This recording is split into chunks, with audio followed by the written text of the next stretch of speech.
A History of Rock Music in 500 Songs by Andrew Hickey. Episode 113. Needles and Pins by The Searchers. Last week we had a look at the biggest group ever to come out of Liverpool, and indeed the biggest group ever to play rock and roll music.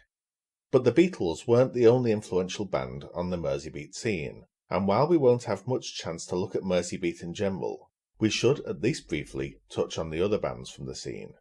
So today, we're going to look at a band who developed a distinctive sound that would go on to be massively influential, even though they're rarely cited as an influence in the way some of their contemporaries are. We're going to look at The Searchers and Needles and Pins.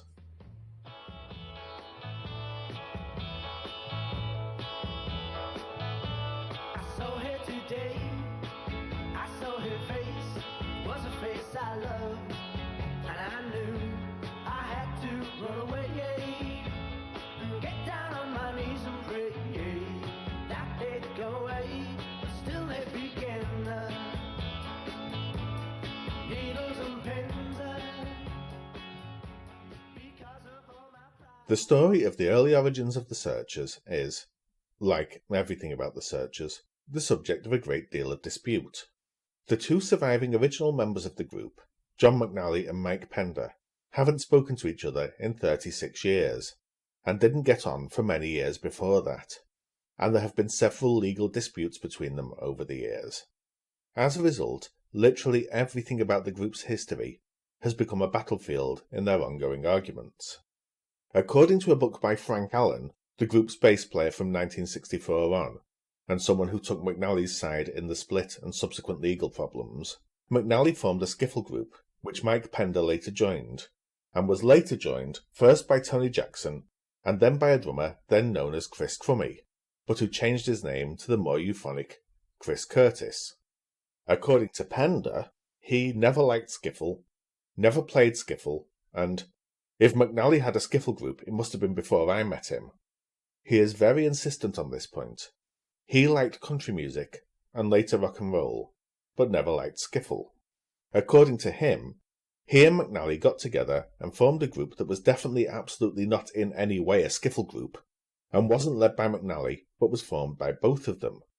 That group split up, and then Pender became friends with Tony Jackson. And he's very insistent that he became friends with Jackson during a period where he didn't know McNally, and the group reformed around the three of them when McNally and Pender got back in touch. The origin of the group's name is similarly disputed. Everyone agrees that it came from the John Wayne film The Searchers, the same film which had inspired the group's hero Buddy Holly to write That'll Be the Day. But there is disagreement as to whose idea the name was. Pender claims that it was his idea, while McNally says that the name was coined by a singer named Big Ron, who sang with the band for a bit before disappearing into obscurity. Big Ron's replacement was a singer named Billy Beck, who, at the time he was with The Searchers, used the stage name Johnny Sandon, though he later reverted to his birth name. The group performed as Johnny Sandon and The Searchers for 2 years, before Sandon quit the group to join the Remo 4, a group that was managed by Brian Epstein. Sandon made some records with the Remo 4 in 1963, but they went nowhere. But they'll give some idea of how Sandon sounded.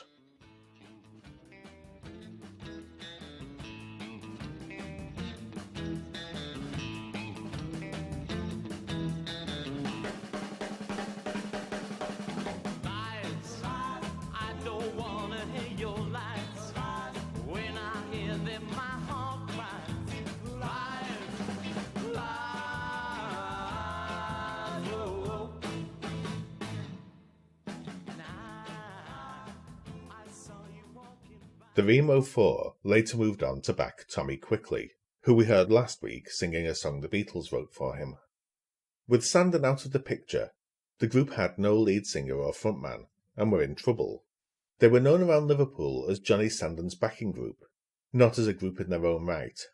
They started splitting the lead vocals between themselves, but with Tony Jackson taking most of them.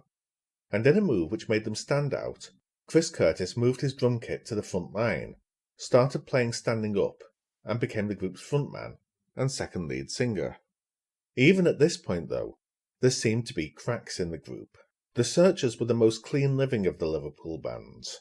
They were all devout Catholics who would go to Mass every Sunday without fail, and seemed to have never indulged in most of the vices that pretty much every other rock star indulged in.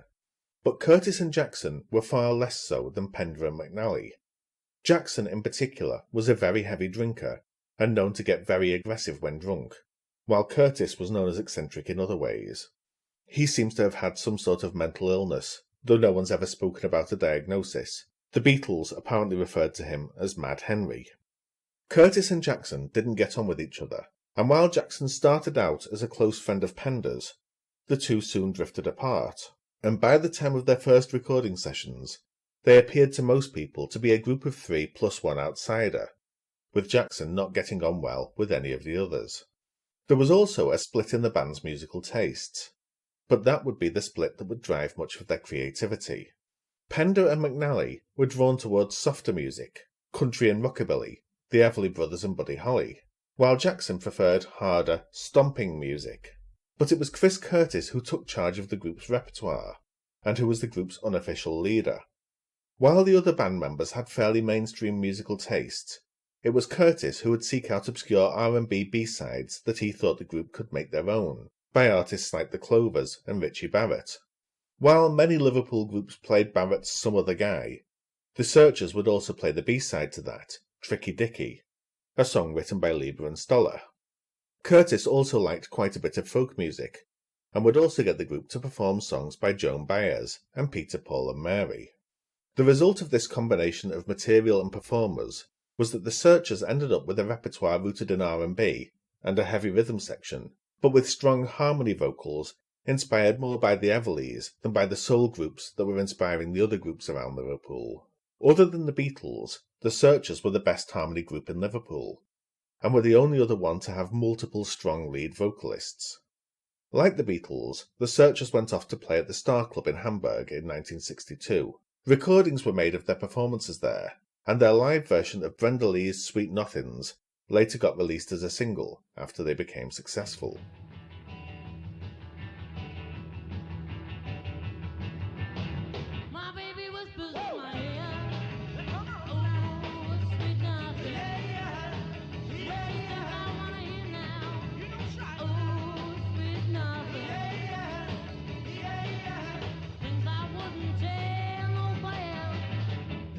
Baby, you can keep it to yourself. Even as every talent scout in the country seemed to be turning up in Liverpool, and even bands from nearby Manchester were getting signed up in the hope of repeating the Beatles' success, the Searchers were having no luck getting any attention from the London music industry. In part, that was because of one bit of bad luck. The day that Brian Epstein turned up to see them, with the thought of maybe managing them, Tony Jackson was drunk and fell off the stage, and Epstein decided that he was going to give them a miss. As no talent scouts were coming to see them, they decided that they would record a demo session at the Iron Door, the club they regularly played, and send that out to A&R people. That demo session produced a full short album, which shows them at their stompiest and hardest driving. Most of the Merseybeat bands sounded much more powerful in their earlier live performances than in the studio, and the Searchers were no exception, and it's interesting to compare the sound of these recordings to the studio ones from only a few months later.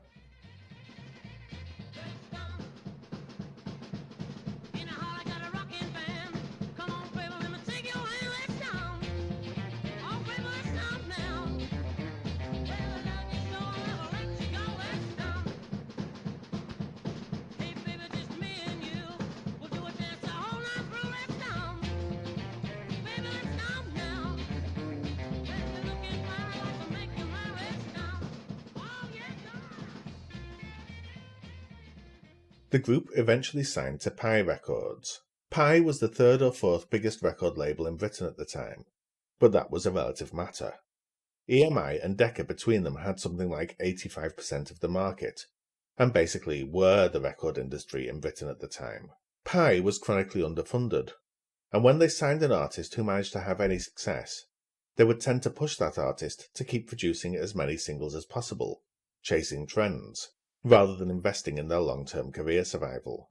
That said, they did have some big acts. most notably Petula Clark. Indeed, the company had been formed from the merger of two other companies, one of which had been formed specifically to issue Clark's records. Clark was yet to have her big breakthrough hit in the USA, but she'd had several big hits in the UK, including the #1 hit, Sailor.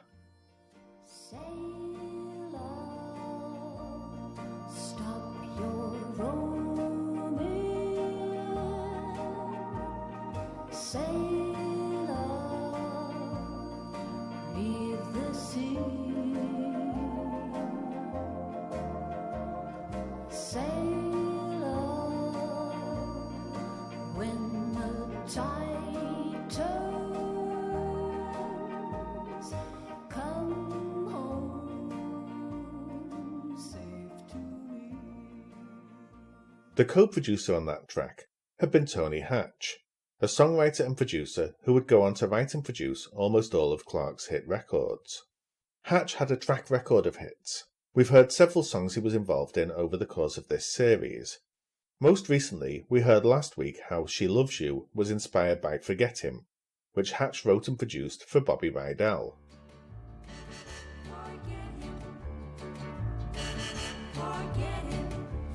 Forget him if he doesn't love you. Forget him if he doesn't care. Don't let him tell you that he wants you, 'cause he can't give you love which isn't there. Oh, little girl. Hatch heard the group's demo and was impressed and offered to sign them. The Searchers' manager at the time agreed, on one condition, that Hatch also sign another band he managed, The Undertakers. Astonishingly, Hatch agreed, and so The Undertakers also got a record contract, and released several flop singles produced by Hatch, including this cover version of a Coasters tune.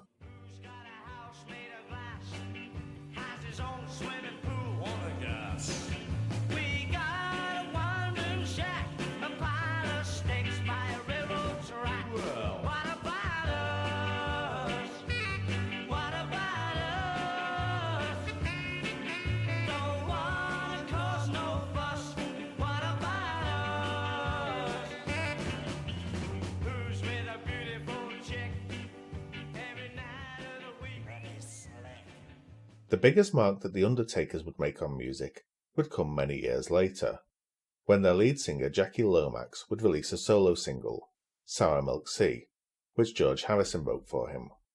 The Searchers, on the other hand, made their mark immediately. The group's first single was a cover version of a song written by Doc Pomus and Mort Schumann, which had been a top 20 hit in the US for the Drifters a couple of years earlier.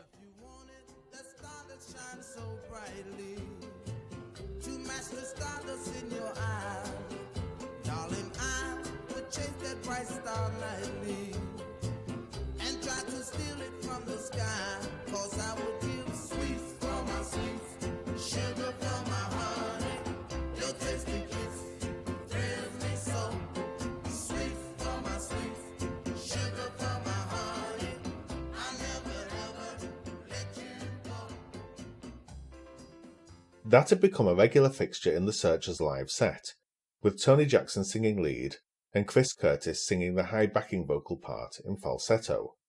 In much the same way that the Beatles had done with Twist and Shout, they'd flattened out the original record's Latin cha-cha-cha rhythm into a more straightforward thumping rocker for their live performances, as you can hear on their original demo version from the Iron Door sessions.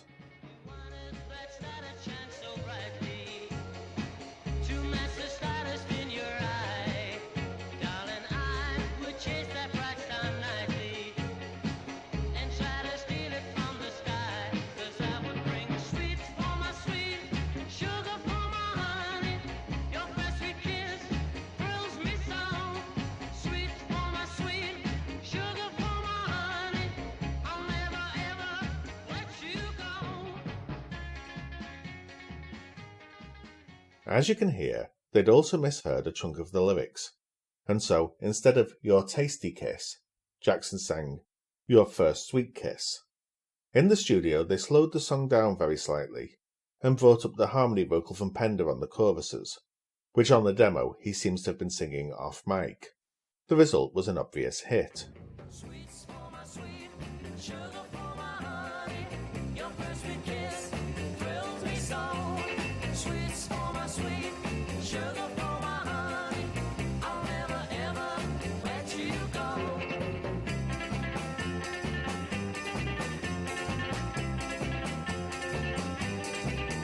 If you wanted, let's start a chance so brightly to match the stardust in your eye. Darling, I would chase that bright star nightly. That went to number 1, helped by an endorsement from John Lennon, who said it was the best record to come out of Liverpool, and launched the Searchers into the very top tier of Liverpool groups, their only real competition being the Beatles and Jerry and the Pacemakers. And though nobody could have known it at the time, the Pacemakers' career had already peaked at this point. Their first album, Meet the Searchers, featured Sweets for My Sweet, along with a selection of songs that mixed the standard repertoire of every Merseybeat band: Money, Do Ron Ron, Twist and Shout, Stand By Me, and the Everly Brothers' Since You Broke My Heart, with more obscure songs like Ain't Gonna Kiss Ya by the then unknown P.J. Proby, Farmer John by Don and Dewey, which hadn't yet become a garage rock standard, and indeed seems to have become so, largely because of the Searchers version, and a cover of Love Potion No. 9, a song that Lieber and Stoller had written for the Clovers, which was not released as a single in the UK, but later became their biggest hit in the US. And a quick content note for this one: the lyric contains a word for Romany people, which many of those people regard as a slur. I took my troubles down to Madame Rue. You know that gypsy with the gold cap too. She's got a pack and a pretty floating vine, selling little bottles of Love Potion No. 9.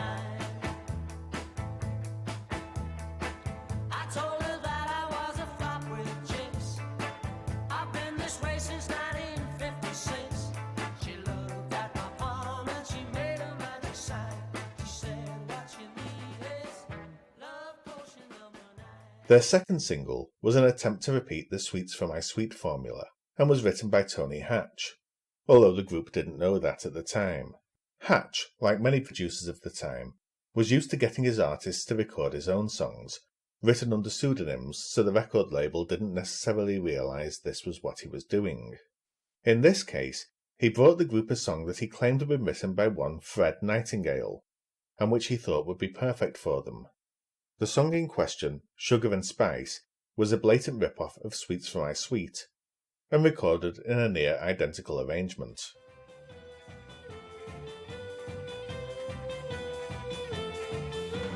Sugar and spice and all things nice, kisses sweeter than wine. Sugar and spice and all things nice, you know that little girl is mine.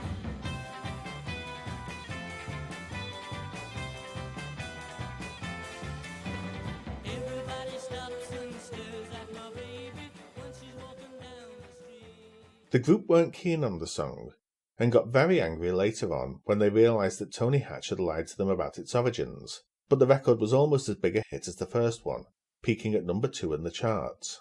But it was their third single that was the group's international breakthrough, and which both established a whole new musical style and caused the first big rift in the group.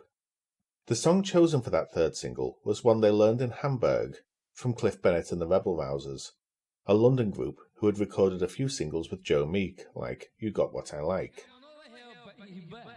Come on, hold me tight. Come on over here, baby. You got what I like. Come and kiss me, baby. Come and kiss me right. Give me some love, baby. You got what I like. You got the heaven in your eyes. You got the sugar on your lips. You got a down flame. When you kiss me, my heart flips. Come on over here. The Rebel Rousers had picked up on a record by Jackie DeShannon, a singer-songwriter who had started up a writing partnership with Sharon Shealy, the writer who had been Eddie Cochran's girlfriend and in the fatal car crash with him. The record they'd started covering live, though, was not one that DeShannon was the credited songwriter on. Needles and Pins was credited to 2 other writers, both of them associated with Phil Spector. Sonny Bono was a young songwriter who had written songs at Specialty Records for people like Sam Cooke, Larry Williams, and Don and Dewey, and his most famous song up to this point was She Said Yeah, the B-side to Williams's Bad Boy.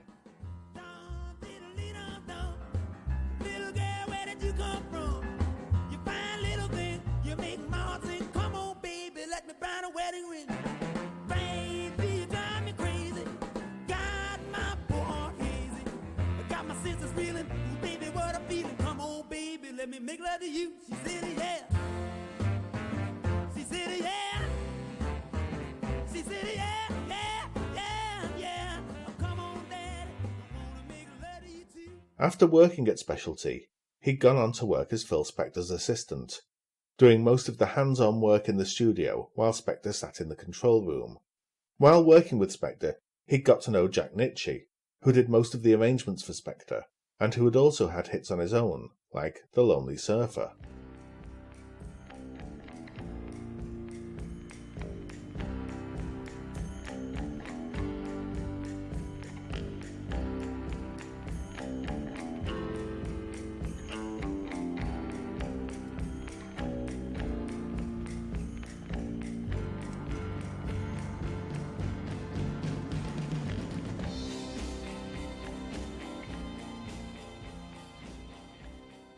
Bono and Nitzsche are the credited writers on Needles and Pins, but Jackie DeShannon insists that she co-wrote the song with them, but her name was left off the credits.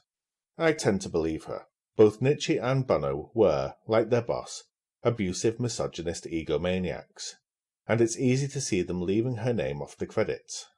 Either way, DeShannon recorded the song in early 1963, backed by members of the Wrecking Crew, and it scraped into the lower reaches of the US Hot 100.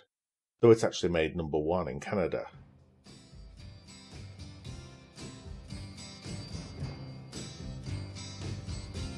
I saw him today. I saw his face. It was a face I loved, and I knew I had to run away and get down on my knees and pray that they go away, but still they begin.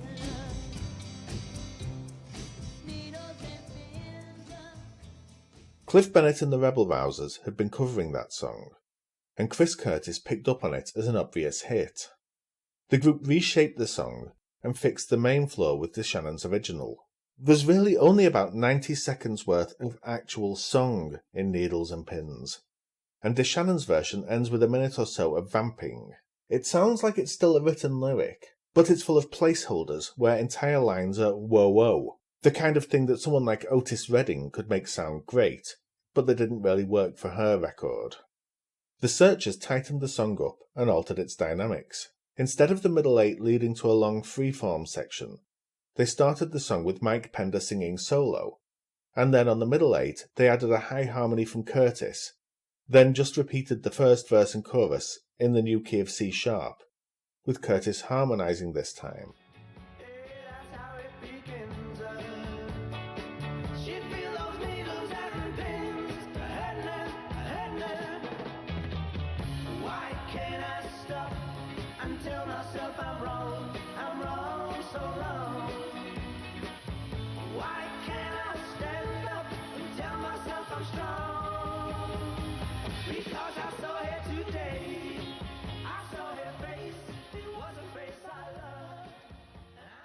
The addition of the harmony gives the song some much-needed dynamic variation not present in DeShannon's version, while repeating the original verse after the key change and adding in Curtis's high harmony gives it an obsessive quality.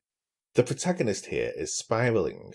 He keeps thinking the same things over and over at a higher and higher pitch, getting more and more desperate. It's a simple change, but one that improves the song immensely. Incidentally, one thing I should note here, because it's not something I normally do. In these excerpts of the Searchers' version of Needles and Pins, I'm actually modifying the recording slightly. The mix used for the original single version of the song, which is what I'm excerpting here, is marred by an incredibly squeaky bass pedal on Chris Curtis's drum kit, which isn't particularly audible if you're listening to it on early 60s equipment, which had little dynamic range, but which on modern digital copies of the track overpowers everything else, to the point that the record sounds like that Monty Python sketch where someone plays a tune by hitting mice with hammers. Here's a couple of seconds of the unmodified track so you can see what I mean.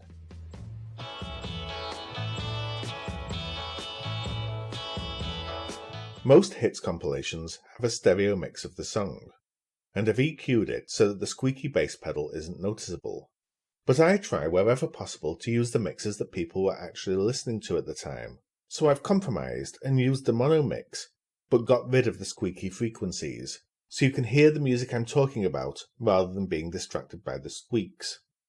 Anyway, leaving the issue of nobody telling Chris Curtis to oil his pedals aside, the change in the structure of the song turned it from something a little baggy and aimless into a tight 2.5-minute pop song.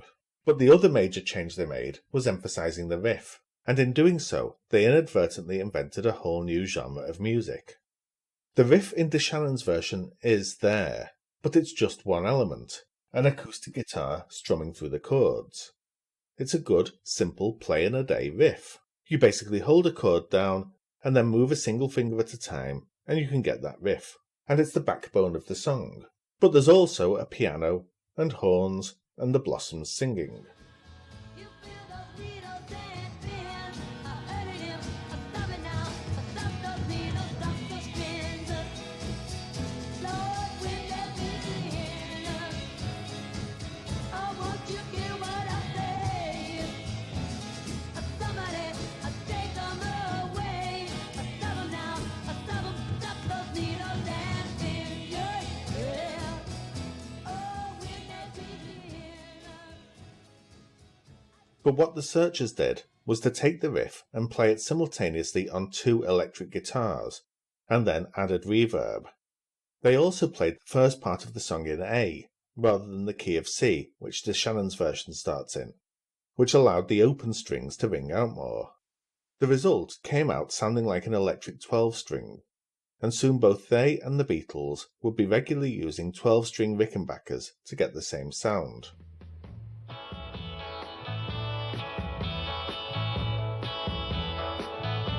I saw her today, I saw her face, it was a face I loved, and I knew I had to run away, and get down on my knees and pray, that they'd go away, but still they began, needles and pens, because of all my pride. That record is the root of jangle pop and folk rock. That combination of jangling, reverb-heavy, trebly guitars and Everly Brothers-inspired harmonies is one that leads directly to the Byrds, Love, Big Star, Tom Petty, R.E.M., the Smiths and the Bangles, among many others. While the Beatles were, overall, obviously the more influential group by a long way, Needles and Pins has a reasonable claim to be the most influential single track from the Merseybeat era. It went to number 1 in the UK and became the group's breakthrough hit in the US, reaching number 16. The follow-up, Don't Throw Your Love Away, a cover of a B-side by the Orlons, again featuring Pender on lead vocals and Curtis on harmonies, also made number 1 in the UK and the US top 20, giving them a third number 1 out of 4 singles. But the next single, Someday We're Gonna Love Again, a cover of a Barbara Lewis song, only made number 11, and caused journalists to worry if the Searchers had lost their touch.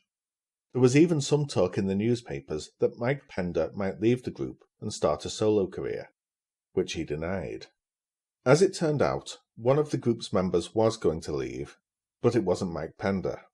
Tony Jackson had sung lead on the first 2 singles, and on the majority of the tracks on the first album, and he thus regarded himself as the group's lead singer. With Pender taking over the lead on the more recent hit singles, Jackson was being edged aside.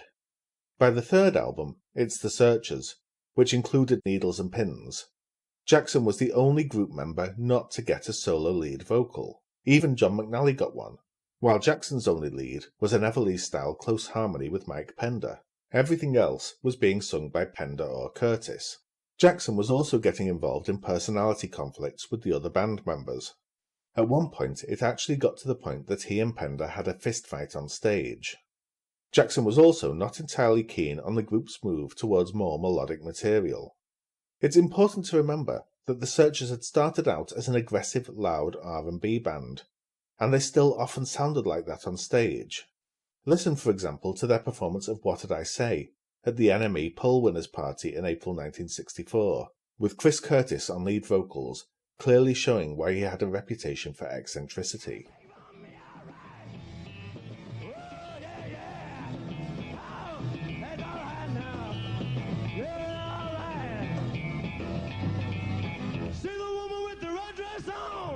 She's good to me. She lives here in Wembley, right in the middle of the ice pool. She's good to me and she knows what to do. Yeah. Having a good time down there, John, you Chinese man. We do it all night long, all right. Yeah, yeah, yeah. I know. Yeah, yeah, yeah. Tell me what I say. The combination of these musical differences and his feelings about having his place usurped meant that Jackson was increasingly getting annoyed at the other three band members. Eventually he left the group. Whether he was fired or quit depends on which version of the story you read, and was replaced by Frank Allen of Cliff Bennett and the Rebel Rousers. Jackson didn't take this replacement well, and publicly went round telling people that he had been pushed out of the band so that Curtis could get his boyfriend into the band, and there are some innuendos to this effect in Mike Pender's autobiography, although Allen denies that he and Curtis were in a relationship, and says that he doesn't actually know what Curtis's sexuality was, because they never discussed that kind of thing, and presumably Allen would know better than anyone else whether he was in a relationship with Curtis. Curtis is widely described as having been gay or bi by his contemporaries, but if he was, he never came out publicly, possibly due to his strong religious views. There's some suggestion, indeed, that one reason Jackson ended up out of the band was that he blackmailed the band, saying that he would publicly out Curtis if he didn't get more lead vocals. Whatever the truth, Jackson left the group, and his first solo single, Bye Bye Baby, made number 38 on the charts. Well, you know you took my heart, and how you broke it apart. Well, I've been loved, baby, from the very start. You know you took my love, threw it away. You're gonna want my love someday. Well, bye-bye, baby. However, his later singles had no success. He was soon re-recording Love Potion No. 9, in the hope that that would be a UK chart success, as it had been in the US. I held my nose, I closed my eyes, I took a drink. I didn't know if it was day or night. I started kissing everything in sight. But when I kissed that cop down on 34th and Vine, he broke my little bottle of love potion No. 9. Love potion No. 9. Love potion No. 9. Meanwhile, Allen was fitting in well with his new group, and it appeared at first that the group's run of hits would carry on uninterrupted without Jackson. The first single by the new lineup, When You Walk in the Room, was a cover of another Jackie DeShannon song, this time written by DeShannon on her own, and originally released as a B-side. I can feel a new expression on my face. I can feel a glowing sensation taking place. I can hear the guitars playing lovely tune. Every time that you walk in the room. The Searchers rearranged that, once again emphasizing the riff from DeShannon's original, and by this time playing it on real 12 strings, and adding extra compression to them. Their version featured a joint lead vocal by Pender and Allen.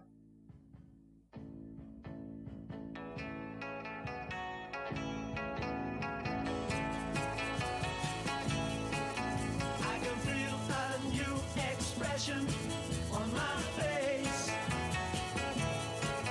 I can conversation taking place.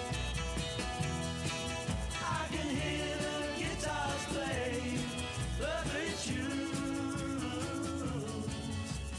every time that you walk in the room. Do you think the Byrds might have heard that? That went to number 3 on the charts. The next single was less successful, only making number 13, but was interesting in other ways. From the start, as well as their R&B covers, Curtis had been adding folk songs to the group's repertoire, and there had been 1 or 2 covers of songs like Where Have All the Flowers Gone on their albums, but What Have They Done to the Rain was the first one to become a single. It was written by Malvina Reynolds, who was a socialist activist who only became a songwriter in her early 50s, and who also wrote Morningtown Ride and Little Boxers. What Have They Done to the Rain was a song written to oppose nuclear weapons testing, and Curtis had learned it from a Joan Baez album. Even though it wasn't as big a success as some of their other hits, given how utterly different it was from their normal style and how controversial the subject was, getting it into the top 20 at all seems quite an achievement. Standing in the rain, the gentle rain that falls for years, and the grass is gone, the boy disappears, and rain keeps falling like helpless tears. And what have they done to the rain? Their next single, Goodbye My Love, was their last top 10 hit, and the next few singles only made the top 40, even when the Rolling Stones gave them Take It or Leave It. The other group members started to get annoyed at Curtis, who they thought had lost his touch at picking songs, and whose behaviour had become increasingly erratic. Eventually, on an Australian tour, they took his supply of uppers and downers, which he had been using as much to self-medicate as for enjoyment, as far as I can tell, and flushed them down the toilet. When they got back to the UK, Curtis was out of the group. Their first single after Curtis's departure, Have You Ever Loved Somebody, was given to them by the Hollies, who had originally written it as an Everly Brothers album track. Have you ever loved somebody? Don't you know just what it's like? Hurting someone that you're close to. Have you ever loved all night, all night? Remember what happened the last time that you said goodbye. Remember the saying that once bitten now means twice shy. Unfortunately for the Searchers, Chris Curtis had also heard the song, decided it was a likely hit, and had produced a rival version for Paul and Barry Ryan, which got rushed out to compete with it. Remember what happened the last time that you said goodbye. Remember the saying of once bitten, now be twice shy. It's no use me crying, there is no denying it's right. But thinking has ruined the feeling that we had to find. Have you ever loved somebody? Don't you know just what it's like? Neither single made the top 40, and the Searchers would never have a hit single again. Nor would Curtis. Curtis only released one solo single, Aggravation, a cover of a Joe South song.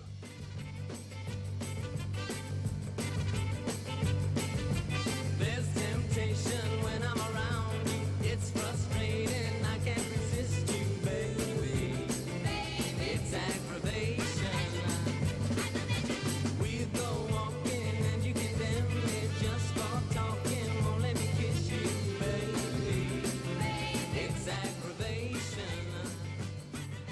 You won't let me take. The musicians on that included Jimmy Page, John Paul Jones, and Joe Moretti, but it didn't chart. Curtis then tried to form a band, which he named Roundabout, based on the concept that musicians could hop on or hop off at any point, with Curtis as the only constant member.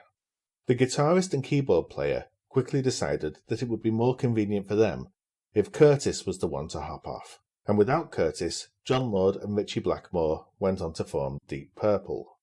The Searchers didn't put out another album for 6 years after Curtis left. They kept putting out singles on various labels, but nothing came close to charting. Their one album between 1966 and 1979 was a collection of re-recordings of their old hits, in 1972. But then in 1979, Seymour Stein, the owner of Sire Records, a label which was having success with groups like the Ramones, Talking Heads and the Pretenders, was inspired by the Ramones covering Needles and Pins to sign the Searchers to a 2-album deal, which produced records that fit perfectly into the late 70s new wave pop landscape, while still sounding like the Searchers.